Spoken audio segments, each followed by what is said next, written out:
Dzień dobry. Dobry. Polecony do pana z firmy windykacyjnej. Odbiera pan? Do mnie polecony? Odbiera pan czy nie? Odbieram. Proszę. Dobra. To dla pana. Dziękuję, do widzenia, miłego dnia.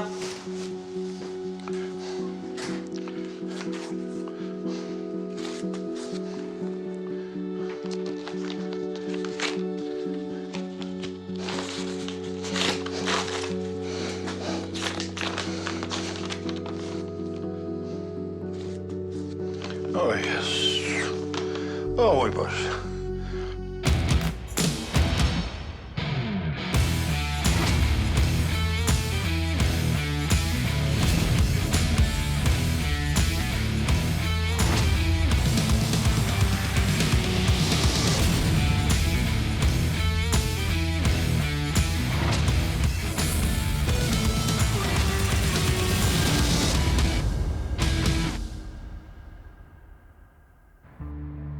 Mariusz nie mógł przestać myśleć o mężczyźnie, którego pobił 2 dni temu. Mężczyzna leżał w szpitalu, a Mariusz bał się, że sytuacja wymknie mu się spod kontroli. O czym myślisz? Ja? No tak, nie odezwałeś się od otwarcia lombardu. Weszliśmy dopiero 10 minut temu, to naprawdę niedługo. Nie wyspałeś się, czy co? Może trochę. Dzień dobry. Zalej mi herbatę, jak się woda zagotuje. Okej. Co tak z samego rana? Już pana przycisnęło? Tym razem to poważna sprawa. No, kac to jest zawsze poważna sprawa.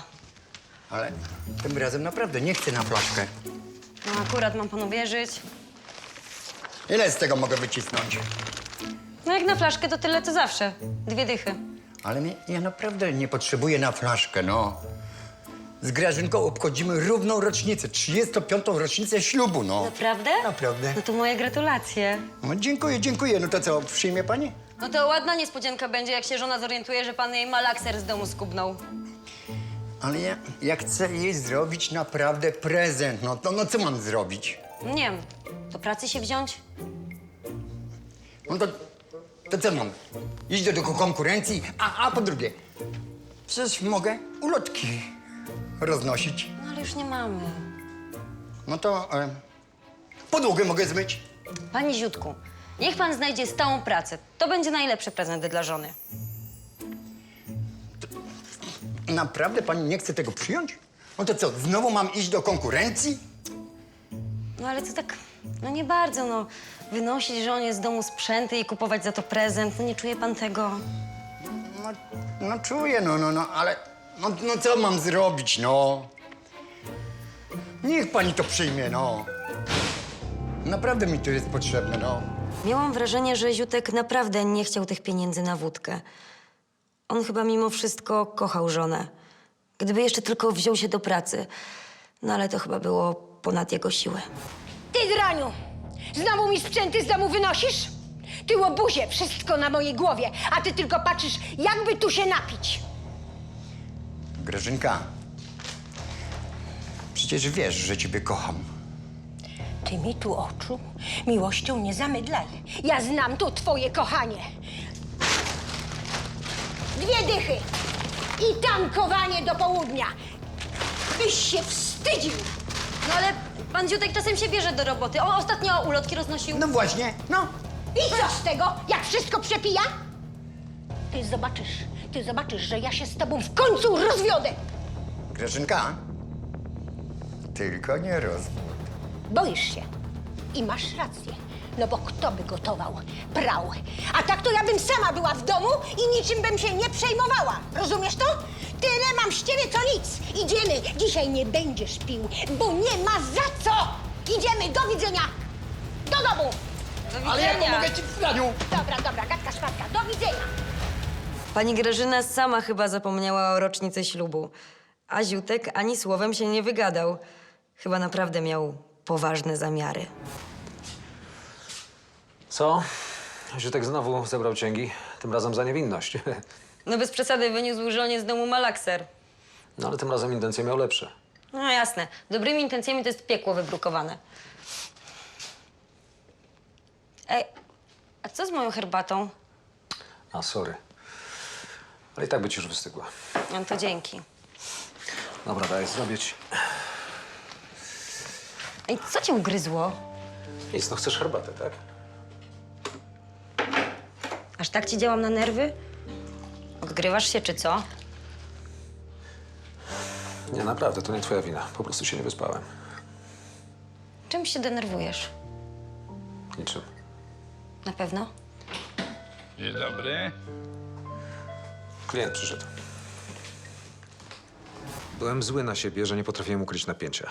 Musiałem uważać, żeby się nie zdekonspirować. No co miałem powiedzieć Angelice, prawdę? Mam już dosyć tego uciekania.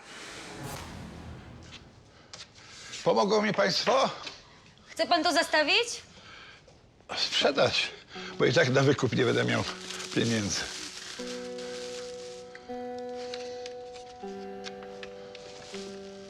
Bezwartościowe. No ja mam jeszcze tego wiele. To są modele unikatowe. Przykro mi. Zaciągnąłem dług. Zapomniałem w ogóle o nim w pewnym momencie. No i mam debet od lat na karcie. Nie ma pan telewizora albo jakiegoś bardziej wartościowego sprzętu w domu? Mam. No, córka mi sprezentowała telewizor, laptop i odtwarzacz DVD. Tylko, że ja no muszę jakiejś pomocy potrzebuję, żeby mi to ktoś przytargał, bo ja nie dam rady. Pojechałem z tym klientem do jego domu po telewizor. No, w końcu to zawsze interes dla Lombardu. No i jakoś pomogliśmy temu człowiekowi. Po co mają go zlicytować? No tak, sprzedał sprzęty i ma święty spokój. Proszę uprzejmie. Mariusz przywiózł telewizor, sprzęt DVD i laptopa z domu klienta. Panu Lucjanowi trudno było się rozstać ze sprzętem, tym bardziej, że były to prezenty od jedynej córki. No, ma pan miesiąc na wykup sprzętu. Nie. Ja nie dam rady. To za krótko. Nie dam rady. Niech pan posłucha. Wystarczy, że opłaci pan odsetki i sprzęt będzie czekał na pana. Może córka panu pomoże? Ojej. No i w ogóle nie chciałbym żeby córka o tym wiedziała. No gdzie? Nie. No ale przecież i tak się zorientuje, że sprzętów nie ma w domu. No tak, jeszcze tym bardziej, że to jest jej prezent dla mnie, no. Ojej, ale dług trzeba spłacić. Trzeba. Wszystko masz. Proszę, 3000. O, dziękuję bardzo. I tylko podpis. Gdzie? Tu, wyłącz. Dziękuję bardzo. Bardzo dziękuję. Dziękuję za to, że pan mi pomógł to przetargać. Żaden problem, naprawdę. To No, był nie obowiązek. dałbym rady bez pana, nie dałbym. Do widzenia. Do widzenia.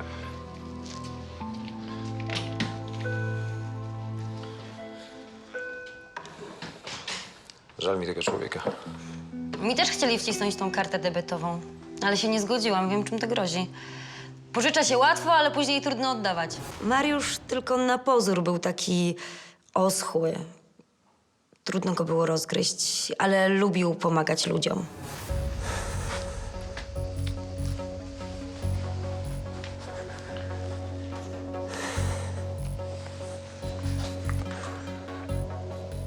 No, cześć.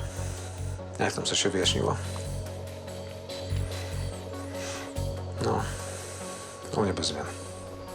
Gość jest dalej nieprzytomny. Nieźle go załatwiłeś. Ale okej, mam wszystko pod kontrolą. Nie, glin jeszcze nie ma, ale na pewno się pojawią. Musimy być pierwsi. Panie doktorze, chciałam zapytać, co z moją mamą. Muszę kończyć. A konkretnie? Kiedy wyjdzie? A kto jest lekarzem prowadzącym? Nie wiem, stoimy tutaj, czekamy nie wiadomo na co. Dobrze, spokojnie, zaraz się zorientujemy. Proszę. Od porannej awantury Ziutek nie pojawił się z innym sprzętem.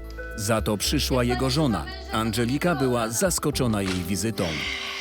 Pilnowałam go przez cały dzień, żeby nic z domu nie wyniósł, ale polazł gdzieś. Pewnie do kumpli, żeby się napić na czyjś koszt. Ha! Niech pije jak musi. No ale może tym razem nie chodzi o picie? Jemu zawsze chodzi o picie. Przyszłam to zostawić. A to od pani męża? Nie wiem. Znalazłam to w szufladzie ze szpargałami jego. No, jak to jest pani męża, to ja nie powinnam przyjmować tego zestawu. A dlaczego? Jak on przynosi moje sprzęty, to od niego bierzecie.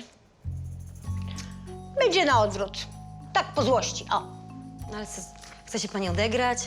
No jak Kuba Bogu, tak Bóg Kubie. No ale po co to pani? No po co pani ten odwet? Na chleb pani brakuje, czy co?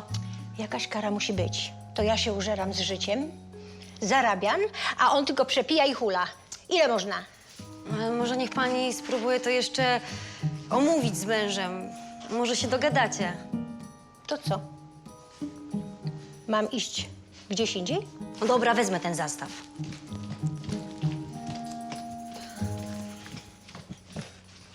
To ile dajecie? No tyle, co i pani mężowi, 2 dychy. 4. 3. No dobra, niech stracę.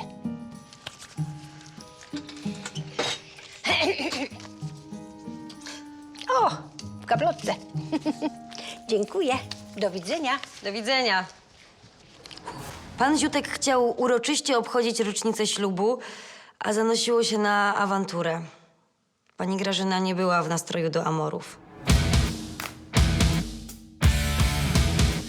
A po przerwie córka pana Lucjana wykupuje zastawione przez niego sprzęty. Sprawa się rozwiązała? Oj, niestety nie. Wciąż jest nękany pismami w sprawie przedawnionego długu. Pani ojciec bardzo się tym martwił.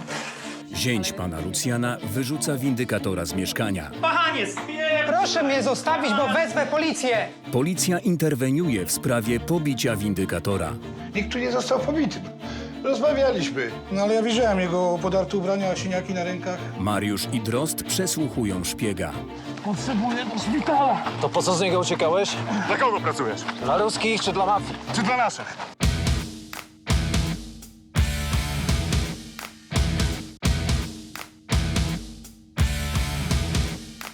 Przed przerwą pan Lucjan dowiaduje się, że ściga go firma windykacyjna. Ziutek chce zastawić malakser. Tym razem potrzebuje pieniędzy na prezent dla żony z okazji rocznicy ślubu. Grażyna pojawia się w lombardzie. Zła na Ziutka, że znowu wynosi jej rzeczy z domu. Zabiera swój sprzęt. Pan Lucjan zdobywa pieniądze na spłatę długu, zastawiając prezenty od córki.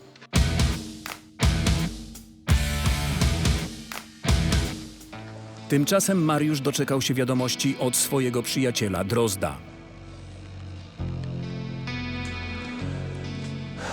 No cześć. No jak, wybudził się? Okej, to zaraz będę. Mariusz! Muszę skończyć. A tu jesteś. Co, ty masz 2 telefony? Kto zabroni bogatemu? Co, odbierasz dla nich telefony od fanek?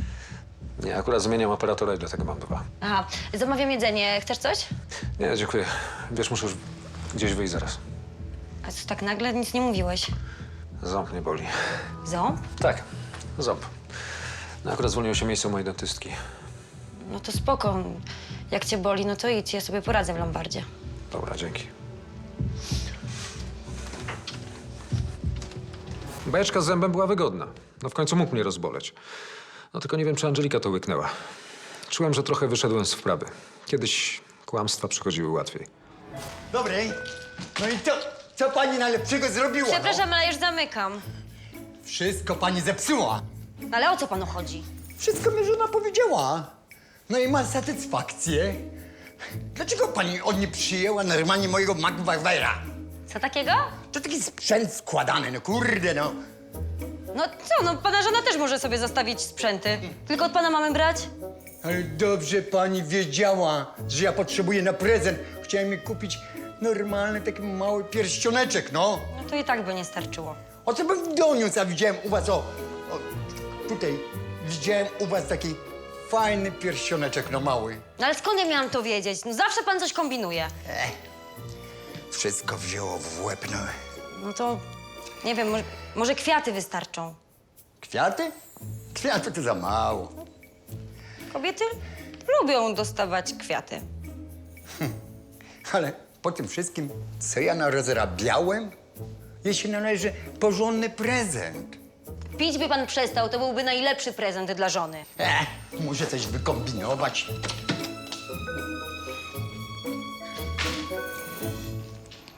Pan Ziutek tak się zakręcił z tym prezentem dla żony, że chyba nawet zapomniał się napić tego dnia. To dobrze wróżyło. Może pani Grażyna wreszcie go doceni? Wiktor Drozd od niemal doby przebywał w szpitalu w przebraniu lekarza. Mariusz był zaskoczony jego taktyką działania. Proszę się nie martwić, wszystko będzie dobrze. Zaraz poproszę pielęgniarkę, żeby podała pani środki uspokajające. Zwariowałeś? Robisz za lekarza? To świetny kamuflaż. Trzeba było udawać pacjenta. Pacjenci po południu zwracają na siebie uwagę. Ja jako lekarz mam swobodę ruchów i mogę się przemieszczać po całym szpitalu. No, żeby tylko ktoś nie wezwał cię na konsultację, bo polegniesz. Spokojnie, nie bój się o to. Dobra, jak nasze sprawy? U figuranta byli policjanci. Co? Przesłuchali go? No, chcieli, ale facet ma amnezję. Aż tak mu przywaliłem? No, możliwe. Ale możliwe, że też udaje. Udało mi się podsłuchać lekarzy. On nie ma takich urazów, które wskazują na utratę pamięci. Jeżeli facet kłamie przed policją, to znaczy, że mamy poważne problemy. No, dlatego nie możemy tego spieprzyć. Musimy wiać. No, tylko najpierw musimy posprzątać po sobie. Tam jest. Grunt palił nam się pod nogami. Myślałem, że praca w Lombardzie będzie świetnym kamuflażem, ale jednak mnie dopadli. Trzeba było sprzątnąć tego gościa, póki czas. Pan Lucjan całą kwotę, którą dostał w Lombardzie, musiał przeznaczyć na spłatę długu. Kiedy następnego dnia wypisywał przekaz pocztowy na konto firmy windykacyjnej, odwiedziła go córka. Cześć. A, Nie dzwoniłaś, że będziesz. bo chciałam ci zrobić niespodziankę. Byłam na dole w sklepiku, kupiłam parę rzeczy, żebyś nie musiał dźwigać. Oj, coś kiepsko wyglądasz. Byłeś u tego kardiologa? A, dzięki, odłożę na miejsce. A gdzie jest telewizor? I laptop? Znowu do ciebie piszą, tak? No nie dają mi spokoju. Oszuści i naciągacze. Co ty robisz, córeczko? Co ty? Tato, co zrobiłeś z laptopem i telewizorem? Oddałem do Lombardu. O Boże, ile razy ja mam ci to tłumaczyć, tato? Zaraz zadzwonię do Jana i pojedziemy odebrać ten sprzęt. Masz jeszcze te pieniądze, rozumiem? Córeczko, ja już nie mam sił. Oddajmy ten dług, proszę. Nie będziemy niczego oddawać. Ten dług jest przedawniony. No ale oni nas straszą licytacją, sądem i jeszcze nawet więzieniem. Niech sobie straszą, tato.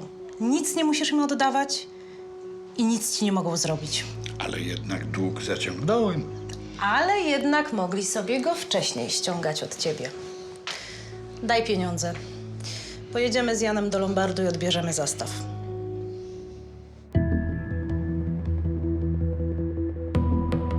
Następnego dnia Mariusz nie przyszedł do pracy. Znów poprosił o zastępstwo Kazimierza. A co się dzieje z Mariuszem? Ile czasu można się zajmować zębem? Nie wiem, no, może to coś poważniejszego? Ma jakieś problemy zdrowotne? Wczoraj zachowywał się dziwnie. Wyszedł wcześniej. No do mnie też zadzwonił i znowu poprosił o zastępstwo. Nie podoba mi się to. Razem z panem Kazimierzem martwiliśmy się o Mariusza. Jakoś nie chciało mi się uwierzyć w tę bajeczkę o bolącym zębie. To musiało być coś poważniejszego. Tymczasem Mariusz i Drozd spędzili całą noc w szpitalu, czekając na dogodny moment, żeby sprzątnąć figuranta.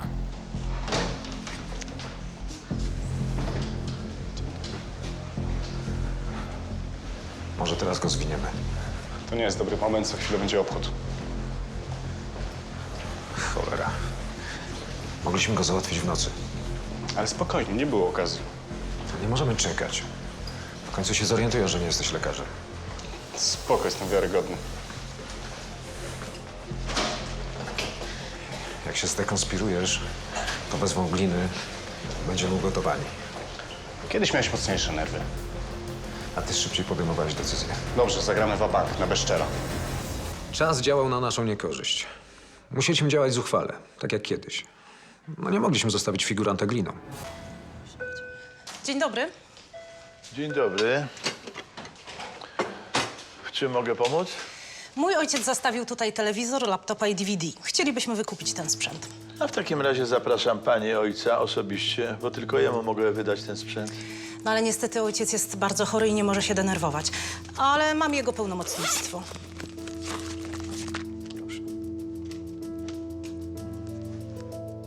Angela, sprawdź umowę tego zestawu.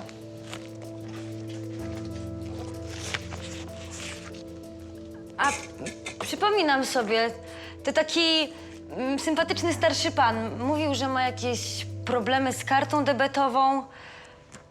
Sprawa się rozwiązała? Oj, niestety nie. Wciąż jest nękany pismami w sprawie przedawnionego długu. Pani ojciec bardzo się tym martwił. No tak, bo wie pani, bank sprzedał ten dług firmie windykacyjnej, no i oni teraz wciąż go nękają, a ojciec się niepotrzebnie denerwuje. No ale jak to możliwe? Przecież mówiła pani, że ten dług jest przeterminowany. No, to takie chwyty firm windykacyjnych. Słyszałem o tym. Pomagają im w tym e-sądy, gdzie nie ma możliwości weryfikacji terminowości długu. No, to jest draństwo, naciąganie ludzi. Ma pan rację, no ale mój ojciec kompletnie się na tym nie zna i zwyczajnie się po prostu boi. 3000 plus prowizja. Proszę. Ale może moglibyście państwo zrezygnować z tej prowizji, bo mój ojciec już i tak został naciągnięty. O, przykro nam bardzo. Prowizja się należy, takie są zasady. Inaczej, droga pani, byśmy poszli z torbami. No cóż, płać. Nie chciałem być niemiły, ale z drugiej strony każdy myśli, że jak ma pod górę, to od razu zejdę mu z prowizji. No a przecież takie historie mieliśmy codziennie. W czasie, gdy córka pojechała do Lombardu po telewizor, pan Lucjan dostał telefon od windykatora, który kulturalnie, ale stanowczo przedstawił swoje stanowisko. Roman Zawojski, jeszcze raz, w sprawie tej windykacji. Ale ten dług jest już przedawniony. Nie ma przedawnionych długów, no trzeba je spłacać. No, moja córka powiedziała, że już nie mam żadnych długów u was. No, ale to będzie pan zlicytowany. Zaraz. Jaka licytacja? Pan mnie straszy? Nie straszę. Mówię, co będzie. Złamał pan prawo, oszukał bank i niestety musi pan ponieść konsekwencje. Ale możemy jeszcze to powstrzymać. Panie, ja nie chcę z panem dłużej rozmawiać. Słabo mi. Proszę się nie martwić, ja przyjadę do pana i na pewno rozwiążemy pana problem.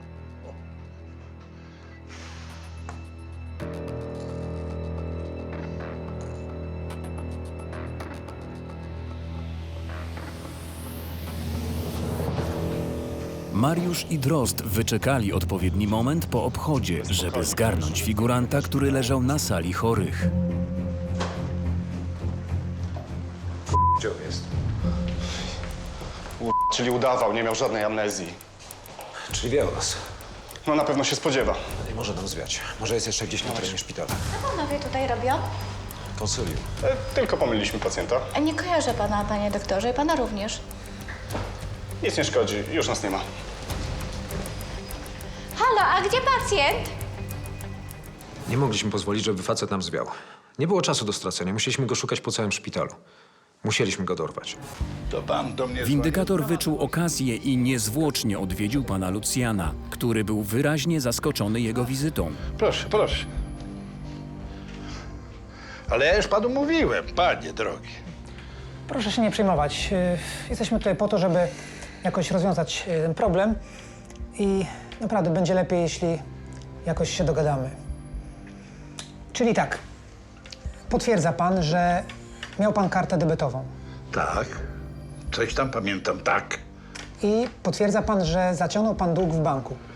Ale to już było tak dawno, no.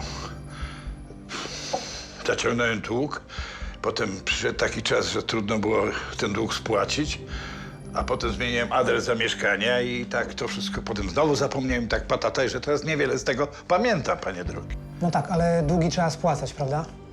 No tak. Ale proszę się nie przejmować. Ja naprawdę jestem po pana stronie i na pewno jakoś rozwiążemy ten problem. No, ale ja już nie mam pieniędzy. Córka wszystkie zabrała. To akurat nie jest problemem, ponieważ dług można rozłożyć na raty. Na przykład co miesiąc może pan odkładać jakąś małą kwotę. Nie wiem, 100 zł. No, że 100 złotych? No można. Może córka panu pomoże, jeśli pana kocha. Jesteśmy już, tato! Jan ustawi ci zaraz kanały. O, widzę, że masz gościa. To pan z windykacji. Roman Zawojski. Dzień dobry. Nachodzicie mojego ojca w domu? Co to ma znaczyć? Nie mógł uciec daleko. Przed chwilą był na sali. Znajdziemy go, spokojnie. To on!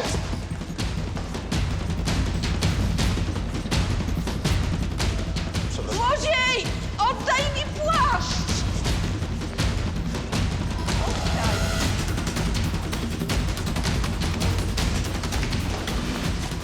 Co jest? Zostawcie mnie! My się nim zajmiemy. To jak wariat ją już też płaszcz! Tak, podamy mu środki uspokajające. Spokojnie. Zostawcie! Zostawcie mnie! Ratunku! Spokojnie. Jednak szczęście nas nie opuściło. Złapaliśmy gościa w ostatniej chwili. Sytuacja była opanowana. Proszę się stąd wynosić. Ale jestem tu po to, żeby pomóc. Pani ojciec jest już gotowy, żeby podpisać ugodę. Nie będzie żadnej ugody. Ten dług jest przedawniony. Ale pani ojciec już jest... Tak, mój ojciec ma chore serce. Proszę stąd wyjść. W przeciwnym razie wyrzucę pana siłą. O, pani nie ma prawa. Panie, spierdź! Proszę mnie zostawić, bo wezwę policję. A może on rzeczywiście zadzwoni na tę policję? Nie może nic zrobić wbrew twojej woli. To jest twoje mieszkanie. Tato, my tak o ciebie dbamy, opiekujemy się tobą, a ty co? Sam sobie wbijesz nóż w plecy? No ale posłuchajcie, on był taki miły, no. Sugerował, że jakoś obniży ten dług, no. A wyście tak tu wpadli, to no nie, i tak wyrzuciliście. Nie. To wilk w owczej skórze, tato. Nie daj mu się nabrać. No ale tak. No ale co teraz będzie? Nic, nie zgadzaj się na nic. No ale ten dług to ja muszę oddać. Tato, oni w ogóle nie powinni ci przyznawać tej karty debetowej. Nie stać cię na to. A oni chcą zarobić gdzie się da, wciskali każdemu po kolei. To nie jest twoja wina, tylko wina banku. Zrozum to w końcu. No dobrze, córeczko. No dobrze.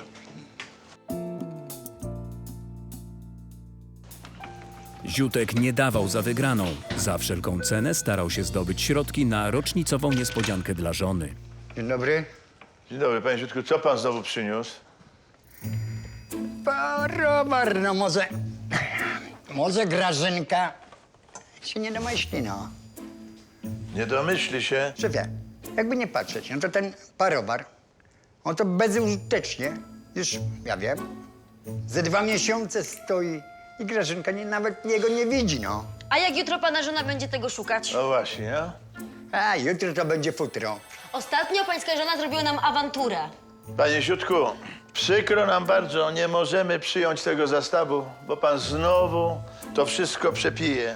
No ja u was widziałem tutaj w gablocie, już zaraz pokażę, o, tutaj, taki mały pierścionek, no.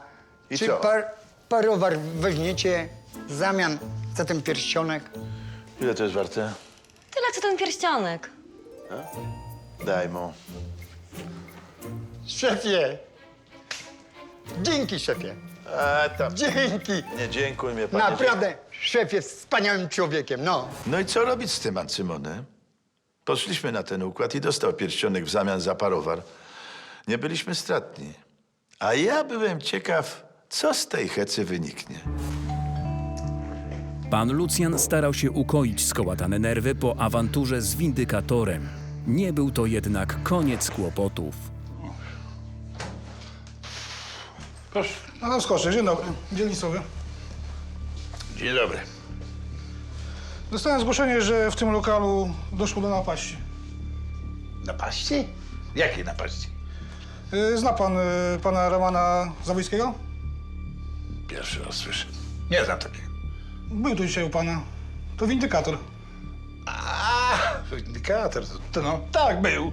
Nawet żeśmy sobie porozmawiali. Troszeczkę. Dostałem zgłoszenie, że został w tym lokalu pobity. No nie. No. Nikt tu nie został pobity. Rozmawialiśmy. No ale ja widziałem jego podarte ubrania, siniaki na rękach. Kto go tak załatwił? No nie ja. To było nieporozumienie. Nie. Wie pan, że pobicie to jest czyn karalny, za który grozi do 5 lat pozbawienia wolności? Zaraz, ale to było nieporozumienie. Rozmawialiśmy i jakoś tak to wyszło. No. No tak, ale ja teraz mam wezwanie. No ale nie da rady tego jakoś odkręcić, wycofać. Istnieje taka możliwość, ale tylko i wyłącznie za zgodą poszkodowanego. Zaraz, ja zaraz do niego zadzwonię, tylko gdzie ja mam do niego telefon? Panie Ziutku, to mi wygląda na ponowne zaręczyny. Tak? No, zgadza się, bo 35. równa rocznica ślubu. A, przepraszam, czy może mają państwo jakąś taką wstążeczkę, żeby to tak elegancko jakoś wyglądało? Zaraz coś znajdziemy, panie Ziutku. Panie Ziutku, O, wiedziałam, że cię tu znajdę. Gdzie mój parowar? Grażynka, No gdzie mój parowar? Grażynka, Bierz proszę dwie dychy, cię. dawaj parowar i idziemy do domu. Ale, ale to już proszę bez ciebie, dyskusji. nie denerwuj się. Z tobą to trudno. Słuchaj, ja dla ciebie to wszystko, no to w sumie, bo jesteś dla mnie, no to tak miła, kochana, wszystko dla mnie robisz. Za to wszystko, że chociaż na mnie krzyczałaś, ale jesteś wspaniałą kobietą, cudowną. No bez wątpienia. Wiesz, naprawdę, ja chciałbym też zrobić coś dla ciebie. Ale z jakiej okazji? Z jakiej okazji? Co, nie pamiętasz? Nie. No przecież jutro jest okrągła nasza rocznica. Jaka rocznica? Jaka? 35. rocznica ślubu. Grażynka, kocham cię. Proszę, to dla ciebie. Dla mnie? To ty nie na wódę, tylko na pierścionek dla mnie?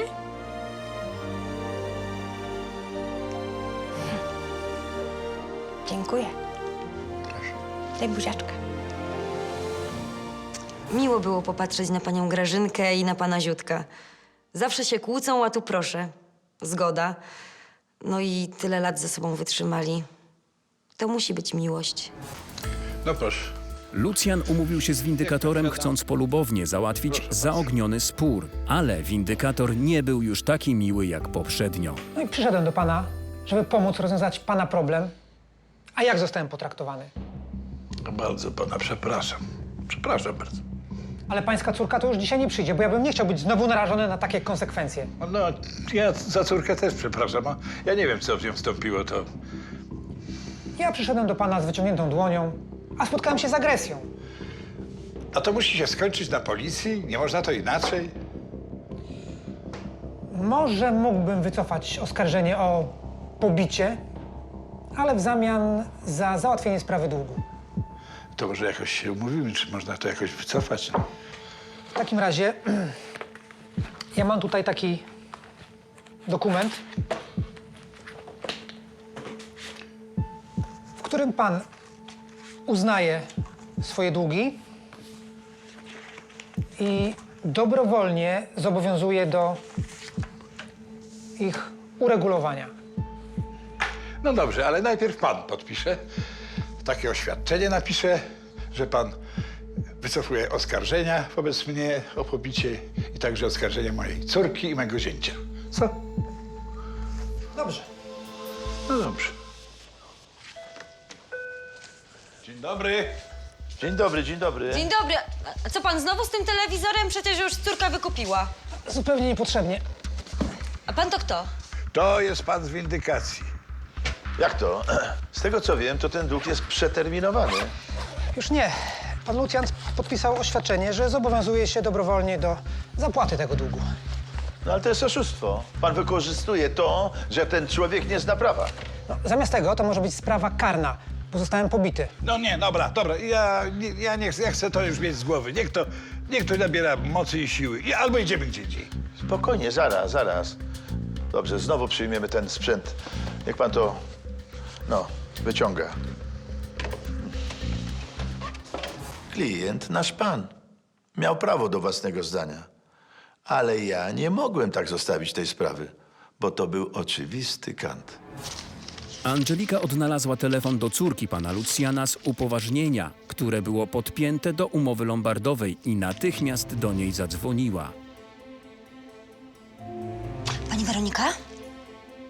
Ja dzwonię z Lombardu. Pani ojciec znowu chce zastawić telewizor. No ale tym razem przyszedł z windykatorem. Nie wiem, no, pewnie go zastraszył. To niech pani przyjedzie jak najszybciej, a my postaramy się ich jakoś przetrzymać. Dobra. Do widzenia.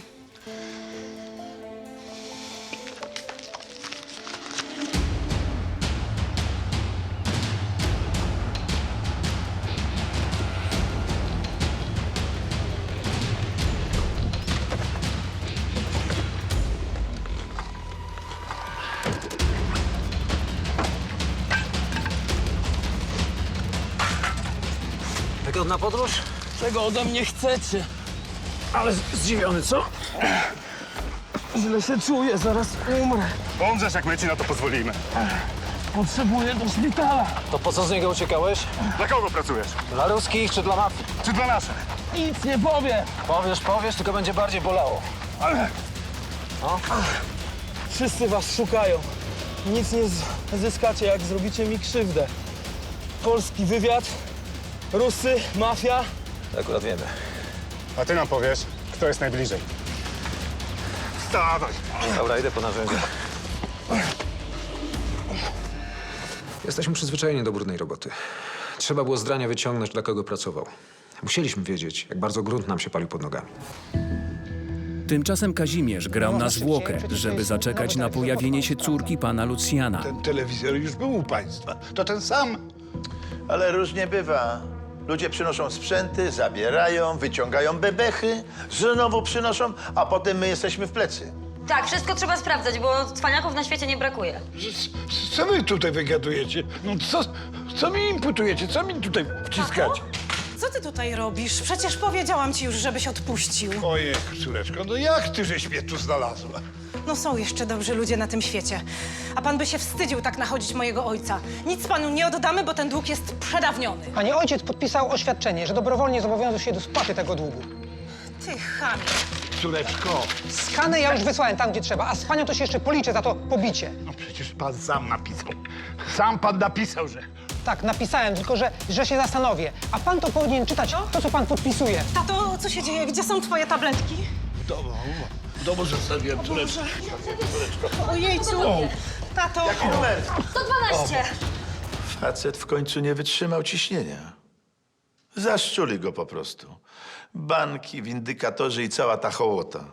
I to na naszych oczach. W moim lombardzie. Trzeba go reanimować. Niech pani robi sztuczne oddychanie, ja uciskam. Na cichą do lombardu.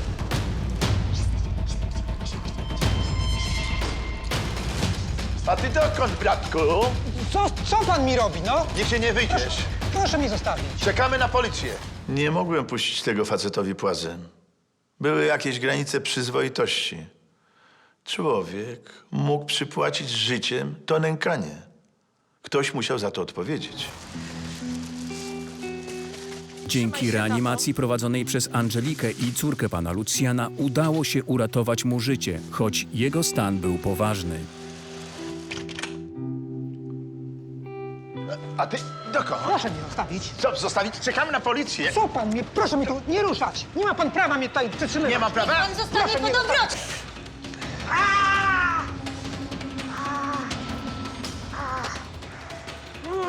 A co tu się dzieje? Dobrze, że pan jest, bo jestem tu przetrzymywany siłą. Od ran jesteś i odpowiesz za to. Mam nadzieję, że prawo będzie po naszej stronie. Nie może być tak, że banki czy instytucje naciągały prawo i niszczyły ludzi. Ziutkowi udało się zrealizować swój plan. Grażyna była mile zaskoczona jego staraniami i oboje z radością celebrowali rocznicę swojego ślubu. Podoba ci się? Bardzo. No. Ach, już dawno tak nie było. No, ciągle na mnie tylko krzyczysz. Dzień krzyczysz. dobry. Dzień dobry. Jak to miło zobaczyć sąsiadów razem. Co to, wspólny jakiś spacerek? Wie pani, my obchodzimy równą rocznicę. 35. rocznicę naszego ślubu. No to moje gratulacje. Ja jeszcze nigdy nie widziałam sąsiadów w tak dobrym humorze. Mój mąż sprawił mi prezent, O, jaki piękny, śliczny. prawda? Mnie się też bardzo podoba. A teraz idziemy do restauracji na kolację. A, to w takim razie życzę udanego wieczoru. No, kto by pomyślał? Dziękujemy. Do widzenia. Do widzenia, do widzenia. Grażynka, Co? ale przecież wiesz, że ja nie mam pieniędzy. No. Ale ja mam. I ja zapraszam ciebie. Miło mi. Tylko żadnej wody. No dobrze, no. No. Nie ma podstaw do zatrzymania tego pana. Jak to? Ale przez niego ten biedny człowiek dostał zawału. Nie doszło do złamania prawa. Pan Lucjan to sam jest sobie winien. Nie musiał wcale zaciągać tego kredytu. Tak? Ale ten dług był przeterminowany i pan nie miał prawa go egzekwować. Ale to zrobiłem i już mam prawo. A pan mi odpowie za bezpodstawne zatrzymanie. Ale włos panu z głowy nie spadł, a powinien. Panowie, spokojnie. A poza tym to jest nie w porządku przywracać stare długi i zdobywać podstępem podpis. To był ordynarny szantaż. O tym może zadecydować tylko sąd. A tymczasem nie chce pan wnieść oskarżenia przeciwko tej pani za napaść z użyciem niebezpiecznego narzędzia? Jak to? I to jest właśnie ta nasza sprawiedliwość. Człowiek nigdy nie ma szansy w starciu z potężnymi instytucjami. Państwo powinno ukrócić takie praktyki. Na szczęście wszystko skończyło się happy endem. Pan Lucjan odzyskał zdrowie, a jego córka zrobiła wokół całej sprawy aferę medialną i koniec końców firma windykacyjna umorzyła dług. Najważniejsze to się nie poddawać. Powiedziałem wam wszystko, puśćcie mnie. Cicho siedź. Nikt tu po was nie przyjedzie. Ja znikam. Cały dobytek mam ze sobą. Tobie radzę zrobić to samo. Już mam dosyć uciekania. Skoro wiedzieli, że pracujesz w jakimś tam lombardzie, to na pewno cię znajdą. Radzę ci zniknąć. Nie boję się. Wiem, że powinienem zniknąć, ale oni myślą dokładnie tak samo. Najciemniej jest pod latarnią. Chodzi o tą dziewczynę. Zobaczysz. To ona wbije ci gwóźdź do trumny. Trzymaj się.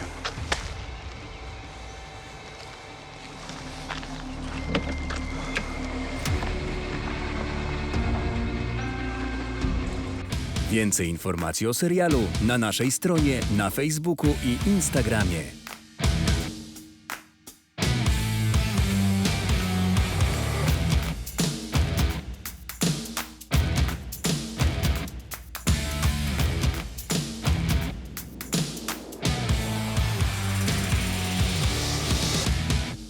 A w następnym odcinku Tadeusz zastawia samochód, by zdobyć pieniądze na treningi MMA dla syna. Czego szanowny trener odkupi? Zagarzę z walki, bo zamierzamy ją wygrać.